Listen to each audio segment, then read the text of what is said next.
ନାଇଁ ଦୁଇଟା ଯାକ ଯଦି ତାଙ୍କୁ ସେ ତ ଲୋକସଭା ଲଢ଼ିବେ, ସେ ତ ଭଜନ କରିବାକୁ ଯାଇନାହାନ୍ତି, ଲୋକସଭା ଲଢ଼ିବାକୁ ଯାଇଛନ୍ତି, ଲୋକସଭା ତ ଲଢ଼ିବେ, କିନ୍ତୁ ବିଧାନସଭା ମଧ୍ୟ ତା ସାଙ୍ଗରେ ଯେହେତୁ ସାଂଗଠନିକ ସମ୍ପାଦକ ବିଧାନସଭା ବରଗଡ଼ ଏବଂ ବରଗଡ଼ରେ 7-7 ଏବଂ ସମ୍ବଲପୁରରେ 7-7 ହେଇପାରିନଥିଲା, ସେ ଚେଷ୍ଟା କରିବେ କିନ୍ତୁ 14ଟା ଆଣିବା ପାଇଁ ବିଧାନସଭା।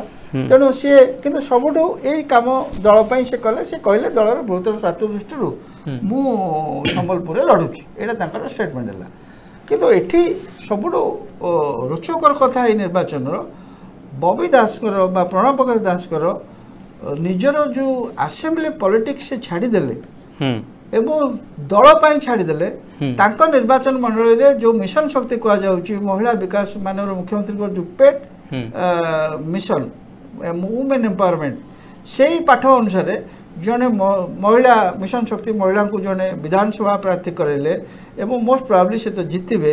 ତେଣୁ ଏଠି ଜଣକୁ କରେଇ ଦେଇକିରି ଏବଂ ନିଜେ ବିଧାନସଭା ପଲିଟିକ୍ସ ଯେଉଁ କ୍ୱିଟ୍ କଲେ, କାରଣ ବର୍ତ୍ତମାନ ତ ଆମର MLC ନାହିଁ, ବାଇ ଇଲେକ୍ସନ ତ ସେମିତି ନାହିଁ, ତେଣୁ ସେ ତ ବିଧାନସଭାକୁ ଆସିପାରିବେନି, ମନ୍ତ୍ରୀ ହେଇପାରିବେନି।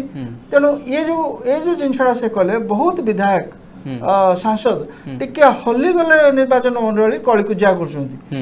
ବିଜୁ ଜନତା ଦଳ ମଧ୍ୟ ସେ କଥା ଦେଖିବାକୁ ମିଳୁଛି, ଖାଲି ଭାରତୀୟ ଜନତା ପାର୍ଟିରେ ଦେଖିବାକୁ ମିଳୁନି। ଖାରବେଳ ସ୍ୱାଇଁ ଯେମିତି ରିଆକ୍ଟ କରୁଛନ୍ତି, ଏଠି ବି ସେମିତି ହେଉଛି। ଏଇ ଟାଇପ୍ର ପଲିଟିକ୍ସ ସମୟରେ ଯେଉଁମାନେ ନିଜର ବିଧାନସଭା କନଷ୍ଟିଟ୍ୟୁଏନ୍ସି ରଖିବା ଏବଂ ସେଥିରେ ମନ୍ତ୍ରୀ ହେବା, ବିଧାୟକ ହେବା, ସେଇଟା କିଛି ଖରାପ ନୁହଁ, ଏଇଟା ସମସ୍ତଙ୍କର ଆମ୍ବିସନ୍ ଥାଏ। ସେତିକିବେଳେ ଇଏ ଦାନବୀର ହରିଶ୍ଚନ୍ଦ୍ରଙ୍କ ଭଳିଆ ପୁରା ସାମ୍ରାଜ୍ୟ ଦେଇକିରି ଇଏ ପଳେଇ ଯାଉଛନ୍ତି ଲୋକସଭା ପଲିଟିକ୍ସ କି। ତେଣୁ ବିଧାନସଭା ପଲିଟିକ୍ସ ସେ ଯେଉଁ କ୍ୱିଟ୍ କଲେ, ଏଇଟା ସବୁଠୁ ସେ ଯେଉଁ ଦଳ ପାଇଁ ଯେଉଁ ସାଂଗଠନିକ ସମ୍ପାଦକ ଯେଉଁ ତ୍ୟାଗ କରିବା କଥା, ସିଏ ତାଙ୍କର ଦାନବୀର ହରିଶ୍ଚନ୍ଦ୍ରଙ୍କ ଭଳିଆ ତ୍ୟାଗ କରିଦେଇକି ଯାଜପୁର ସିଟ୍ ସେ ସିଆଡ଼େ ଚାଲିଲେ ସେ ଲଢ଼ିବା ପାଇଁ।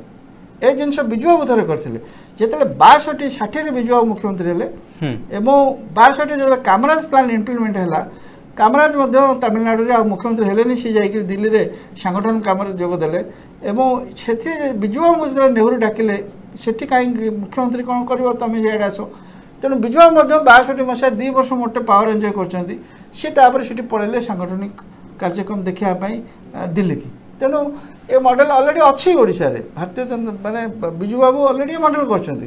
ନବୀନ ବାବୁଙ୍କର ସବୁବେଳେ ଯେଉଁ କଥାଟା ଯେ ତମେ ଲୋକଙ୍କ ପାଇଁ କାମ କର, କ୍ଷମତା ବଡ଼ କଥା ନୁହଁ, ଲୋକଙ୍କ ସେବା କର, ସେଇ କଥାରେ ଇଏ ନବୀନ ବାବୁଙ୍କର ମଧ୍ୟ ସେମିତି ଆଗ ଦେଖନ୍ତୁ। ନବୀନ ବାବୁ ଚାହିଁଥିଲେ କେନ୍ଦ୍ରମନ୍ତ୍ରୀ ହେଇଥାନ୍ତେ, ନବୀନ ବାବୁ ଚାହିଁଥିଲେ ଗୋଟେ ପ୍ରାଇମ୍ ମିନିଷ୍ଟର ଲେଭେଲ ପର୍ଯ୍ୟନ୍ତ ବି ମୁଭ୍ କରିପାରିଥାନ୍ତେ, କିନ୍ତୁ ସେଇଟା ସେ ଛାଡ଼ିଦେଲେ। ଇଣ୍ଟରନ୍ୟାସନାଲ ବୁଲିବା ଲୋକ, ସେ କହିଲେ ମୋର ସହ ଦରକାର ନାହିଁ, ମୁଁ କେବଳ ଷ୍ଟେଟ୍ ପଲିଟିକ୍ସ କରିବି, ଓଡ଼ିଶା ଲୋକଙ୍କର ସେବା କରିବି। ସେ ମୋଟେ ଦିଲ୍ଲୀ ଆଡ଼ିକି ଚାହିଁଲେନି।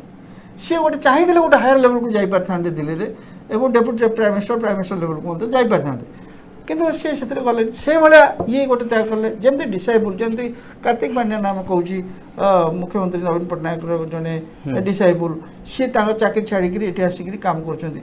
ସିମିଲାରଲି ବବି ଦାସ ମଧ୍ୟ, ପ୍ରଣବ ପ୍ରକାଶ ଦାସ ମଧ୍ୟ ନବୀନ ପଟ୍ଟନାୟକର ଡିସାଇବୁଲ୍। ସିଏ ଯେ ତାଙ୍କର ଆଇଡିଓଲୋଜି ନବୀନ ବାବୁ ଯେଉଁଟା ସେଟ୍ କରିଛନ୍ତି, ସେ ଆଇଡିଓଲୋଜିରେ ମଧ୍ୟ ସେମାନେ ଚାଲୁଛନ୍ତି।